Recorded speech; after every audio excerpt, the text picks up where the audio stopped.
Hi, and welcome back to Climate Economics. In the last episode, we talked about the EU's carbon border adjustment mechanism on a global level. We discussed on a global level who would gain, who would lose, and what it means for consumers and firms in the EU and outside of the EU. Now, we discussed both theory and estimates. I now recommend checking out that episode if you kind of want to get a global sense first. In this episode, however, we are going to focus on the difficulties of implementing it in practice. Because I think CBAM is a great idea, but a good idea can still fail in practice if the implementation is messy or too difficult. And with the carbon border adjustment mechanism, which shorthand is CBAM, implementation is definitely going to be challenging because CBAM is trying to do something incredibly ambitious. It is trying to copy the logic of the European emission trading system beyond Europe. Now, what do I mean with that? The European emission trading system prices emissions at the level of an installation, a plant. And to do that, it has developed a system where monitoring and verification have been built up over years. However, CBAM is different because for CBAM, the EU has to price emissions in a product coming into the European Union. And that product may have passed through multiple tiers of suppliers and in multiple countries. So that shift from plant level pricing to product level accounting sounds subtle, but it changes a lot. And it raises practical questions like what counts as embedded emissions for a specific product and shipment? And how can monitoring and verification work when those plants are outside of the European Union? In addition, in the situations where companies don't have access to this data, they have to resort to default values set by the European Union. And as we'll discuss in this episode, those are often set very high. Now, that creates all kinds of uncertainty for companies who are trying to budget, plan, and stay compliant. And so those are some of the questions we're going to tackle in this episode. So by the end, you'll know a lot more about how those default values of emissions work versus reported emissions. You'll have a sense of the difficulties of reporting and verification, and you'll have a practical map of the upcoming milestones and remaining open questions that matter for most companies. And to unpack all of this, I am joined by Pauline Miquel, a policy expert working on CBAM implementation. And Pauline's work focuses on monitoring regulatory evolutions across jurisdictions, external affairs, and public-facing content creation. She holds a dual master's in environmental economics and climate change from PKU and LSE, with research focused on CBAM implications for the steel industry. And previously, she worked as a corporate sustainability project manager in steel supply chains. Pauline, welcome to the podcast. Thank you. Thanks for having me. So I generally ask guests this as the first question. So what is the number one thing you would want people to take away about CBAM and what's happening right now? That's a great question. Thanks for asking that. I think in the context of CBAM right now, as of the end of 2025, we have seen lots of changes in terms of lots of evolutions in terms of how the policy will actually be when it goes live in 2026, and especially around the magnitude of the cost for different products. I think one thing that people should know right now is that we expected costs to be much lower than what they have finally been decided, than what has finally been decided by the Commission in a very last minute move mid-December. And for most importers, if they rely on what we call default values, I'm sure we'll get into the details of that, CBAM charges will be much higher than what they expected until now. And can you speak more about that? Like what happened that it's suddenly more expensive than you expected? They changed those values? So the short answer is that they never published those values until the 17th of December. Yes, this is the kind of reaction that we get when we say this, but it's true. There has been a lot of information leaked throughout the process of determining those values in the policy development process. So we have had some hints in terms of what they will look like. But ultimately, we only knew the exact values from the 17th of December last week. Got it. And then, maybe even, I think we'll get back to that, is what industries are going to be covered by CBAM? Yeah, so there are 6 industries that are covered by CBAM initially, and these are the most emission intensive sectors in the ETS, and also the sectors that the Commission thinks are going to be the most exposed to carbon leakage, and that's a key topic in CBAM. And so the industries that we are talking about are cement, steel, aluminium, hydrogen, electricity, and fertilizers. And within those industries, you have a list of customs codes, what we call CN codes, that are covered. So it's very specific in terms of what kind of product is covered by those. It's maybe worth specifying that it's supposed to cover mostly raw materials. So let's say a ton of raw steel, but it goes down sometimes to some more finished, semi-finished goods. You'd have all the kind of screws, fasteners, nuts and bolts, things like that that are already covered by CBAM. So it's starting to go into some downstream products already. And then, so how does it work? Because the big challenge, as I see it, and one of the things that's really revolutionary is it took a long while to get the EU emission trading system set up and running. And in my conversation with Ozlabeki, he's like, well, we first had this long period where we just tried to get the statistics, but we don't have those statistics for foreign firms. So ideally they could use their own values, but then there's like these default values. Could you just like speak a bit more about how it will happen for those producers?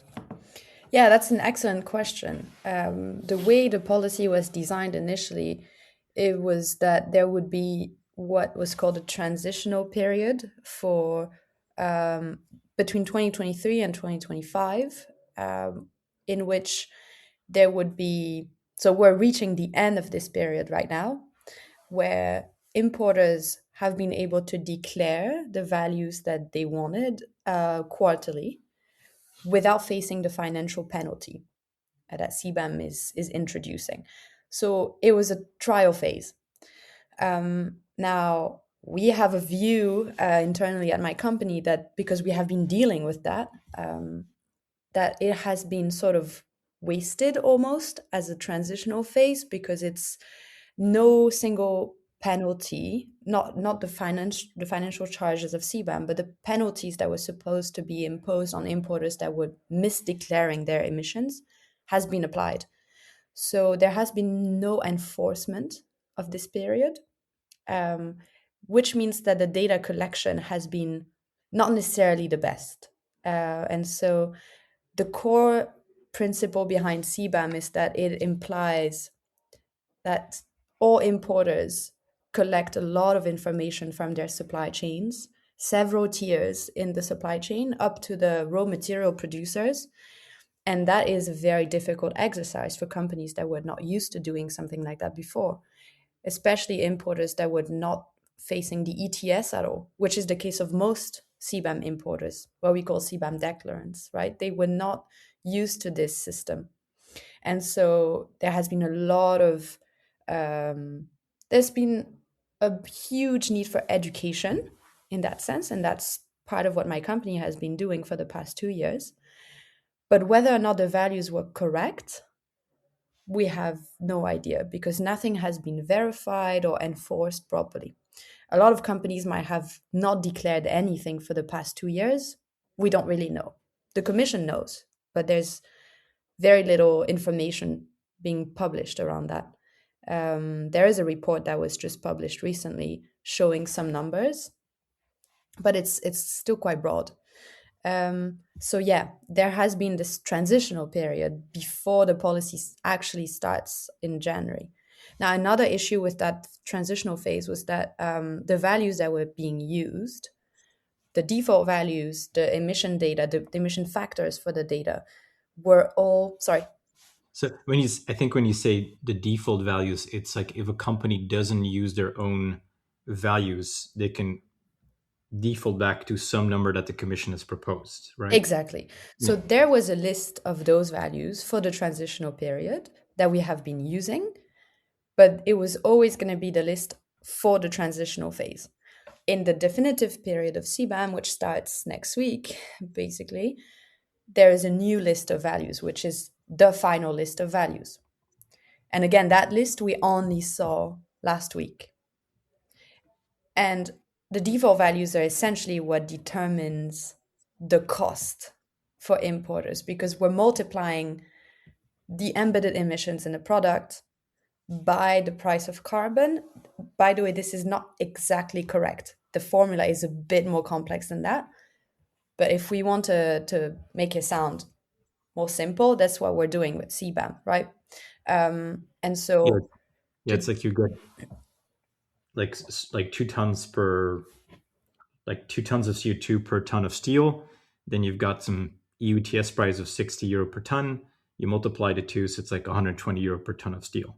I think that would be the simple calculation. this is a very simplistic way of explaining it, but it's the Yeah. broad idea. Yeah, this is the explanation for people who don't use the formula. Exactly, exactly.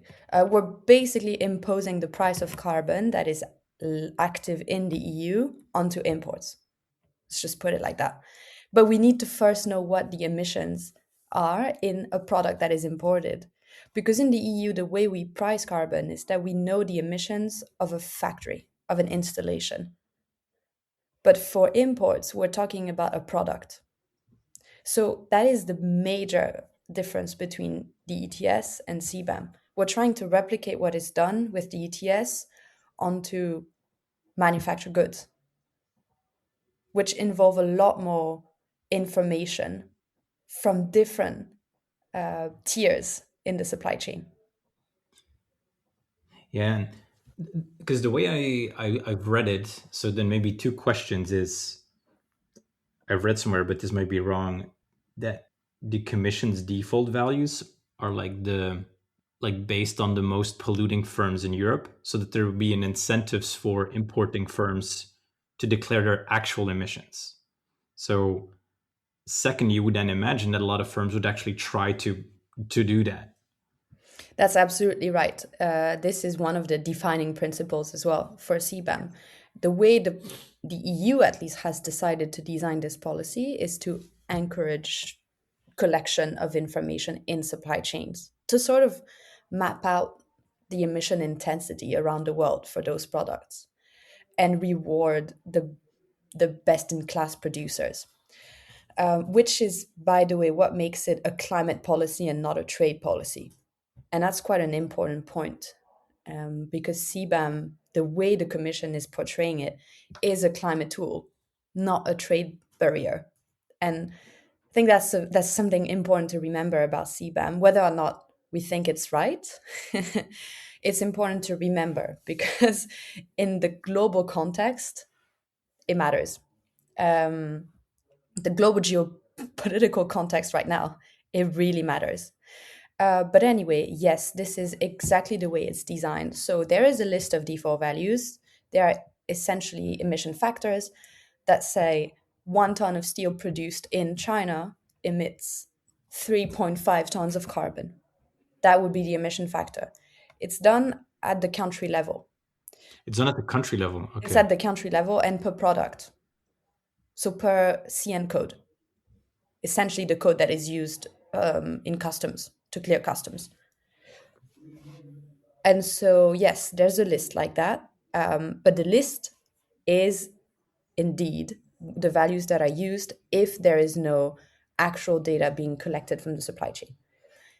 And so, in order to maintain that incentive, the Commission had to come up with values that would always be the worst case scenario. However, they still need to be somewhat reflective of the carbon intensity in the country. The methodology that has been used is slightly intransparent. We are not entirely sure. We sort of know what happened behind the scenes. There's a lot of there's this conflict of interest around those values. It's quite interesting. But the way they're designed technically on paper is that they're reflecting the average of a country in terms of producing that good. Um, and then on top of that, we add what we call a markup. The markup is the punitive element of the value, but the value itself is already kind of on the worst side of things in terms of emissions. And So then we it's add. so is it then based on an estimation of like say China or like the worst emitters in Europe? Because I imagine there might still be a So it's per country. So it should be the worst, or let's say the average in China. yeah. Okay. That's the Got it. part that we are slightly unsure about. Did they use values for worst producers in China, or did they use an average of China? Or did they just, that's my, that's maybe my take on it, but did they just listen to EU industry who lobbied for a high value for China? Technically speaking, it was supposed to be an average of the emission intensity for producing that product in a country.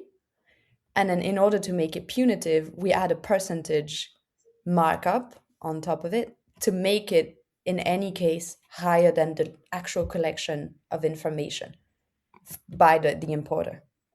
So that's the incentive. Got it. Well, thanks for explaining that. I think that actually has given me a good understanding of how it's actually calculated now. Then what I have so many questions about CBAM. It always So happens. um, maybe one, you said earlier that the costs you expected were lower than they are. Is that because the final list of default values is suddenly higher than the transition values? Absolutely. So in the transitional period, the values, first of all, the values were not at the country level. They were an average of emission intensity for production outside of the EU per product. So we had a list of values per product, which was much easier to work with. But it was, once again, not really reflective of much because obviously, you have such a diversity of emission intensity performance around the world for different products. Some countries are very low carbon in terms of producing a certain type of steel because they use a certain production route. And for other types of steel, they would be very high in carbon emissions. So we had a very kind of like a simplified version of CBAM for the transitional period. I see. And you said it's like the final lists. Is it possible for other countries and industries in those countries to then still contest those numbers? Is that happening? Great question. There is no formal channel for the Commission to get feedback from other countries, although the Commission is working with many trading partners to fine tune the policy. Those values are supposedly the final ones, at least for 2026. They will not change in 2026 for the first year. Yeah, got They, it. Yeah. they will be reviewed in 2027. That is sort of news. We learned that in the past few weeks because there is a bit of uncertainty around the values. They were sort of rushed. So they will be reviewed in 2027. And I suppose that any feedback from industry, from other countries, from anyone will be taken into account. Whether or not they will be reviewed according to a certain country's feedback or another country, it's hard to say. There's a lot at play. So we're like for now for 2026, they're like fixed and then they'll be reviewed. And that's one of then the big changes that I take away is that in the transitional phase, it was just an average emission per product, but now it's per product per country. So you can get big differences. Exactly. Um, And in 2026, again, that markup that I was talking about, in 2026, so you mean the punitive markup? yeah, the Yeah. punitive markup is 10% in the first year. It then goes up to 20% in 27. And from 2028 onwards, it will always be 30%. So that emission factor, we inflated by the percentage. That sounds like it could have a huge impact if you're already It is. a higher polluting I mean, I can sector. give you an example. Yes. For steel from Indonesia, is currently, with the final value that we have in the list for 2026, it's quantified at 9 tons per ton, 9 tons of CO2 per ton of steel. It's very high. It's Yeah. extremely high And then so you would add 30% on top of that. in So it'd be like another 2028. Yeah, 2.7. yeah. And what's the average in Europe? Do you know? Like One 1.52. 1.52. Okay. That's a big difference. That's a big difference. Yeah. Yeah. So then the other thing that I was wondering about is the EU is really trying to incentivize firms to use their actual emissions because we're going to have these punitive values on default values. In this case, like they're building an incentive mechanism to report true values. What determines how acceptable those like reported numbers are? Like say a firm just gives numbers or say here's the data that I have. Like what is accepted, what is not accepted in Yeah. terms of the information. So for the transitional phase, as I said, there was no threshold for acceptable values or anything like that. It was not really monitored. It was really about just that exercise of getting the information on a report sent quarterly to the commission. And it was the purpose of that was also for the commission to understand the hotspots, understand also whether the administrative burden of this is possible. So it was really a test phase. Now, for the definitive period, there is a verification mechanism that is being introduced. So these values that are reported need to be verified by a third party company, a third party auditor. These auditors, they will be similar companies that are doing this work already in the ETS. It's the exact same principle for the ETS. The values that are used that are reported by installations. When I say installations, it's the jargon to say just a plant or a factory in Europe.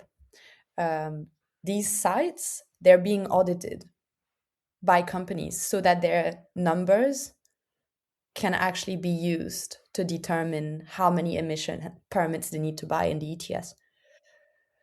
There's one thing to always remember with CBAM. It's that it's, at least the EU CBAM, it's supposed to mirror the ETS.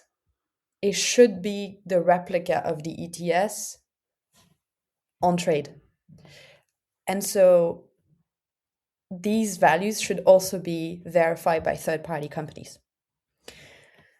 On paper, it's just replicating the policy. In practice, it's a whole new different level of complexity because we're talking about sending auditors all around the world to audit emissions in so many different countries with different contexts, with different political structures. Yeah.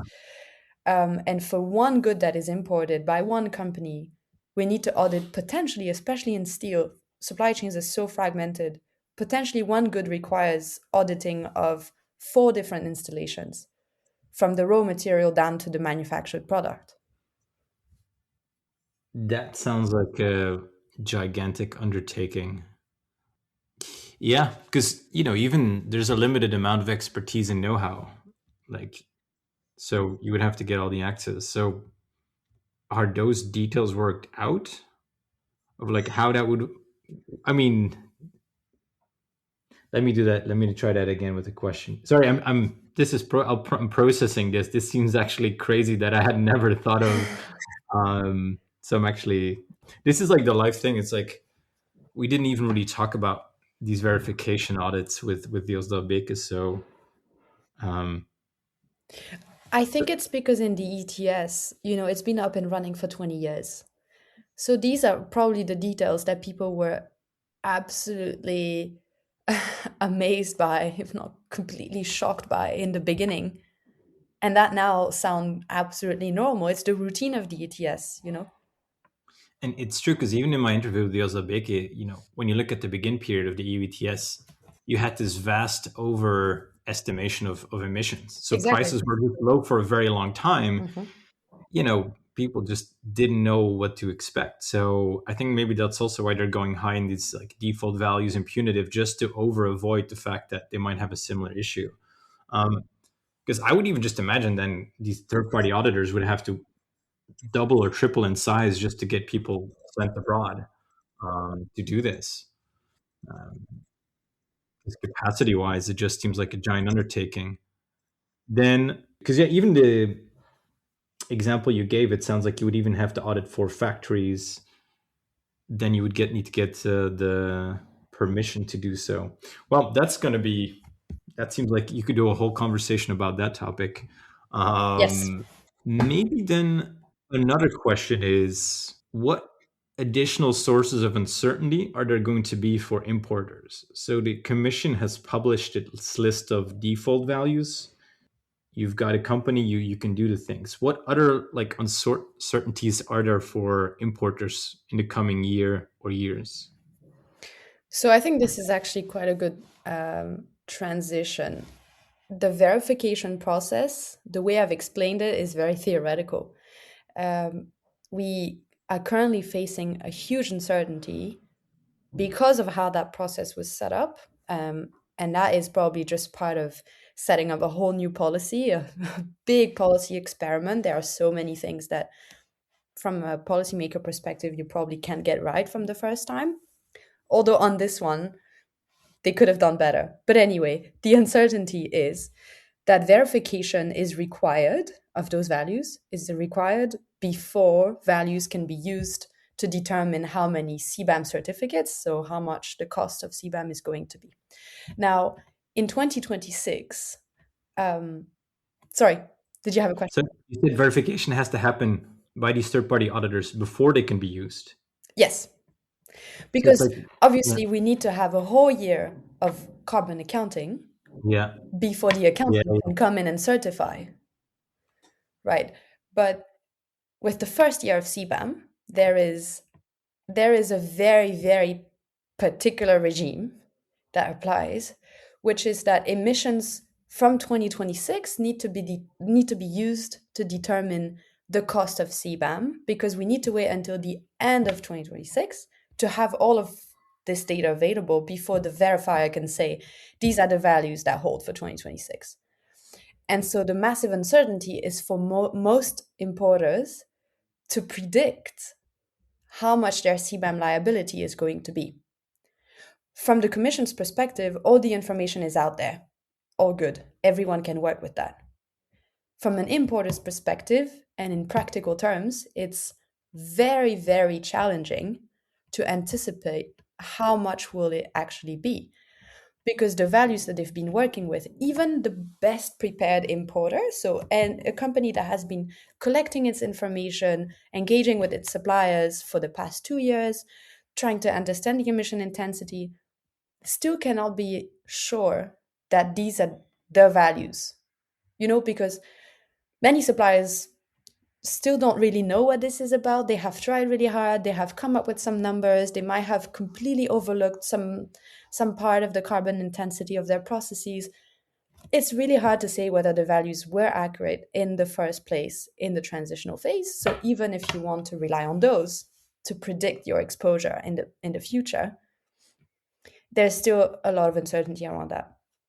And so if you decide that 2026 then will be, in order to make it safer, will just be relying on default values, well, the cost is huge for most importers, because we're talking about volumes that mostly are imported from Asia. CBAM is mostly affecting material coming from Asia with higher carbon intensity, especially if we're talking about steel, aluminium. For other products, it's more of a mixed picture. There are some special cases, especially with fertilizers, but CBAM is mostly affecting steel. So that is the picture. Now, the reason why this is even more problematic in relation to verification is because the financial cost, the financial liability of CBAM has been sort of postponed to 2027 through the simplification reform, which was called the Omnibus, that took place this year, was introduced in February and then was formally adopted in October this year. There has been a reform of CBAM with the whole wave of EU regulation simplification. under the omnibus package. With CBAM, it's the main simplification that took place is that the threshold was completely reviewed. I don't know if that rings a bell. It was changed from 150 euros worth of goods imported to a 50 tons of annual imports as the minimum threshold where CBAM starts to apply. So that was the main simplification. The other kind of subtle and more difficult simplification was that because nothing was really ready to implement CBAM, the Commission decided to start the sale of CBAM certificates, so the actual financial liability, to 2027. And so importers will only be able to start purchasing their allowances, if you want to speak in ETS terms. For CBAM, it's called CBAM certificates, from February 2027. So the whole year of 2026 is sort of, it's almost like walking in the dark, and there is an invisible liability. I should also mention that the reporting that was done quarterly for the past 2 years is now going to be done annually. And so similarly, for the year of 2026, the report of emissions is due in September 2027. Yeah. That's a lot of uncertainty, like prediction and then readjusting and updating. Exactly. So, Exactly. because then I had a look at your site because you're part of CBAMBU as the policy expert. I had a look at your site, so maybe you didn't want to talk a little bit about what you do too, because I get away that there's giant uncertainties, and I think I'll just let you explain what you then try to do to support companies in this uncertain time. Yeah. So the company essentially was set up in 2023 as this policy was being introduced by Gabriel Rosenberg and Daniel Sharp, the two co-founders. And their idea was to build essentially the digital tools to manage this new problem in trade from an importer's perspective, right? From a business perspective, by building a database of emission information from suppliers all around the world that are linked to different European importing companies, so that the flow of information that is then the basis for a financial liability is much easier to manage. Because this process, as you might have understood by now, is a lot about data sharing. So the company is really just building a software that helps importers collect all the information they need from their suppliers by onboarding suppliers onto a platform where they can just have a profile with their emission intensity for different products. And then this information, there's a network effect because this information can also be shared with every other European customer who needs that information. So it's sort of the way it was set up in the first place. It was a software alternative to the European Commission's proposed system, which was a bunch of spreadsheets. So the spreadsheet system was a template, Excel template, that, by the way, was changing every month. The Yeah, Commission I was can imagine. updating it every month. And this spreadsheet was supposed to be sent around to so many different companies around the world to collect information and then emailed back and forth every quarter between so many different companies to eventually be uploaded on the European Union's registry, the website, basically the website for CBAM. So they just thought this system is going to break at some point. We need a more rigorous IT infrastructure for that. And so they built that software. Now, the company by now has evolved into basically a companion for any importer that is taking CBAM seriously. We have evolved into, obviously, our software is used by many companies to deal with that information flow, but we also just support importers in tracking everything that's happening and understanding where this is going. So as you said, we try to stay on top of all the changes, all the latest information. That is sort of gold for companies at the moment to understand what's happening. I would argue that a lot of businesses in Europe right now are completely left behind. They have very little understanding of what's happening in terms of how much they will have to pay. Because they're importing.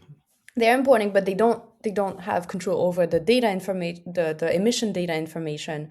They don't understand where to get information, how to engage with their suppliers on that, how to educate their suppliers. So some of the work that we do as well is, if we work with an importer, then we step in and go and talk to their suppliers to explain what kind of information they need to come up with for CBAM according to the CBAM methodology. It's a very unique emission accounting methodology. The European Commission didn't decide to go with an ISO standard. They have come up with a unique methodology. Yeah, I can see the complexity. So it's like you're even helping them, just like you say, collect the information that then they can actually use to have a credible estimate of their liabilities. Yes. And we have been limited in terms of the accuracy of estimates that we could provide up until mid-December, because again, we didn't have the actual values. Sorry, not the actual values. I shouldn't say that. It's a CBAM jargon term as well. The actual information around the default values that will be used in the definitive period. We only found that out last week. But what we have done is we have tried to educate companies on how they should treat CBAM as another business process and not just a reporting mandate. There is something about the transitional period that has been very misleading as well. Because it was a quarterly reporting system, a lot of businesses thought that it was almost like, a CSRD mandate, where you just have to report your information, send the report, and that's it, whatever the outcome of that. But for CBAM, the whole point of that reporting exercise was to prepare companies to understand that the information they collect from their supply chain will determine the bill, will determine in money terms what they owe to the government, to the EU, for the carbon emissions they import. But there has been kind of a lack of information around that, and a misunderstanding for a lot of companies.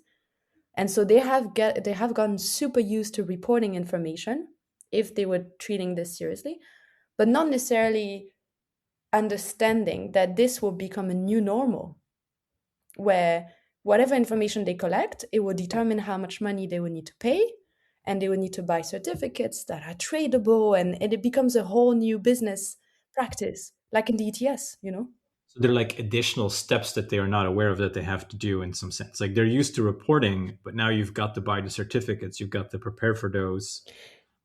Yeah, and I would go even further than that. What we have been trying to do, especially in the past year with our company, is to educate our customers in terms of how are you going to price this for your customers, your own customers? How are you going to pass the cost on to your downstream customers? How are you going to reflect that in the contracts with your suppliers?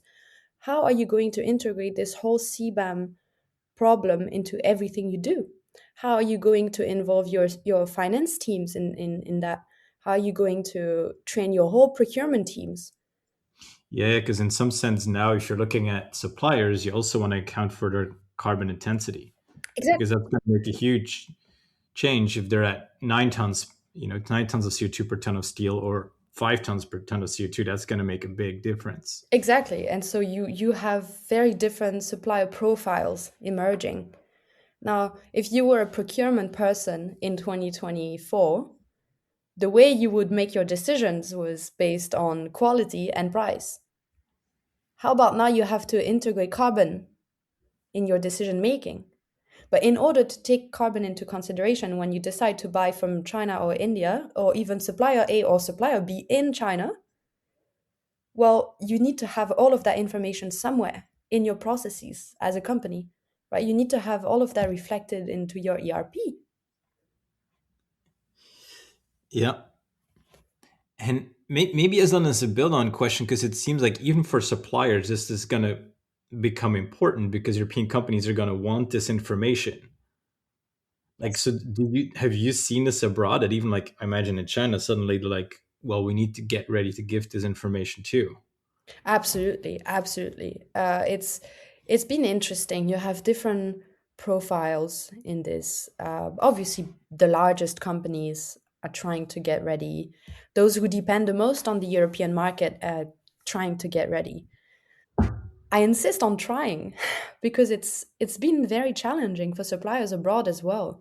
It's not like they've been trying to, as sometimes we hear in the European Union, they've not been trying to just come up with strategies to get around this system.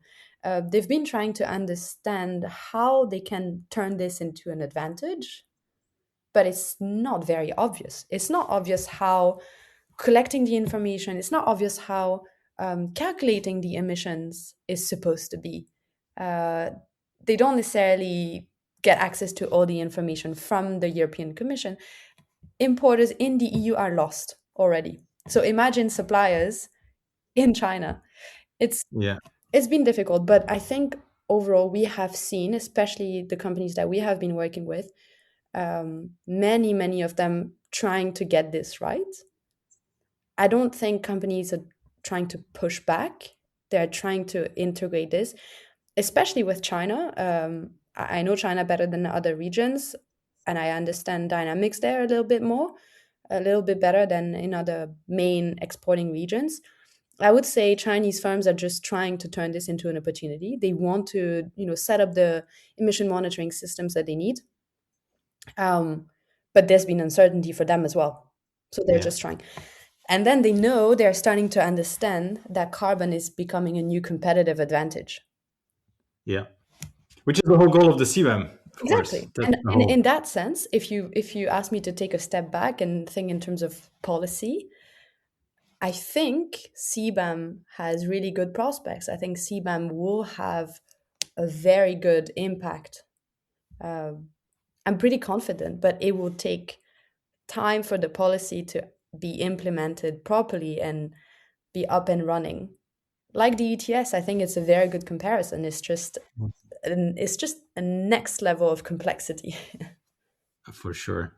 Pauline, I also want to be respectful of your time because I see it's already 11:30. So you know, there's lots of things more to say and to do, and but I would also then maybe ask, is there anything else we haven't discussed that you want to mention about this? Because almost like you said, we haven't even touched on like possible circumvention, which has also been this huge thing. We haven't talked about the inclusion of some like finished products. Like there's like, there's even layers we haven't even touched upon in this conversation. So um, and yeah, there's like even more I think that we can talk about. So, but is there anything else you'd like to say of a topic that we haven't touched upon? um, I would say, because I've tried to focus on practical implications, but I would say if you're interested in some more kind of technical aspects of the regulation, especially for your audience, who I think is more interested in those aspects, there is one aspect of CBAM that is critical, and I touched upon it a little bit at the beginning. It's the formula. The formula for CBAM is not as straightforward as what we said in the beginning. There are 5 different variables, including one variable, which is the benchmark. The benchmark is something very, very important to understand for CBAM. In a nutshell, very, very quickly, it's something that is supposed to reflect the level of free allocations that producers of a similar good of the same good in the EU benefit from. So in the ETS, especially if you're interested in ETS topics, there is still a level of free permits for some producers in some industries. And so if carbon is priced at the border in full and does not reflect how much carbon is free for producers in the EU, then it's no longer a fair measure. So CBAM has to take that into account. And in order to reflect that, there is a value called the benchmark. The benchmark is something we deduct from embedded emissions in the product. and it's set at a level that is supposedly reflective of the best performance in the EU. Because free allocations are also based on, you know, only those below that get free allocations. Anyway, that part of the calculation is very important to understand, and it's what has caused a lot of debate in the past few weeks and months around CBAM, because the level at which we set them determines the cost as well. There's a Yeah. default value, but if you ignore default value and say any importer is going to rely on actual emission information, then what is going to determine the cost is, yes, sure, the carbon performance of that supplier, but also the benchmark. If the benchmark, and it's important to understand that if the benchmark is lower because it's European performance, then the share of the cost that CBAM importers bear is higher. It's a negative relationship, it's an inverse relationship. So lower benchmarks mean higher cost, and all the way around. And similarly to the default values, we have received that list last week. That seems to be another theme in our conversation. For the That a lot of econ people, this is interesting. exactly, and I think that's also why it's so helpful to have this conversation, because I was just seeing so many updates and I just kind of lost track of what's happening. Exactly. I think this conversation is really helpful. Like even how much we talked about is in the last 2 weeks. You got the benchmark, the final values, not the transition values. So um, is this the like everything's been given in like the last 2 to 3 weeks, and like that's now kind of set in stone for 2026? Yes, for 2026. In 2027, everything's back on the table.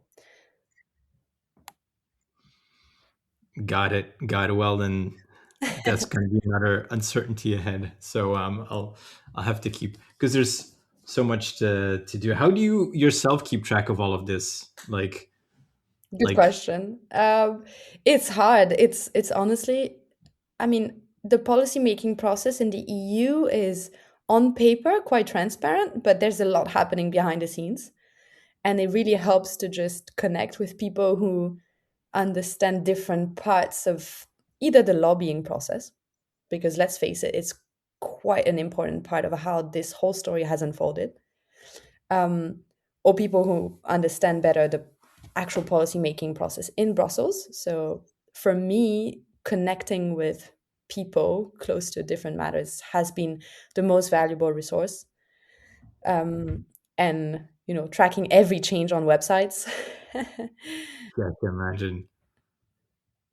Awesome. Well, you've become my source for insights into EU policy now. So thanks so much, Pauline, for taking the time for this conversation, and good luck with all the supporting companies with the uncertainties that are rising. Because, like you say, I think CBAM, going back to the beginning, is kind of the next step in like in climate policy in general. Like if we can get companies on board, and like it's literally this awareness, the EU again is taking a leading role.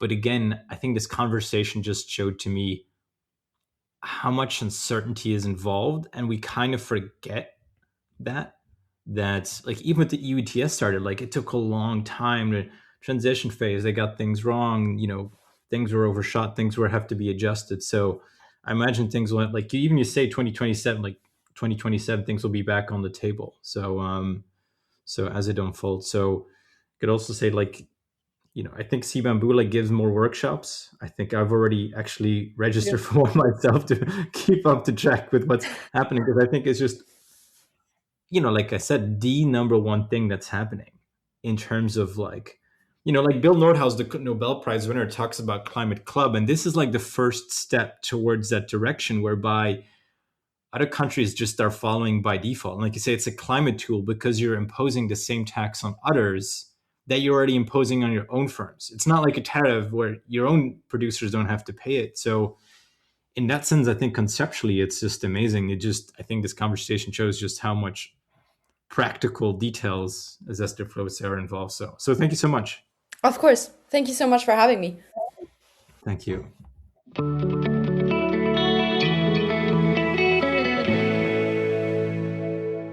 This this is the end of the episode. I'd like to thank you for listening all the way to the end.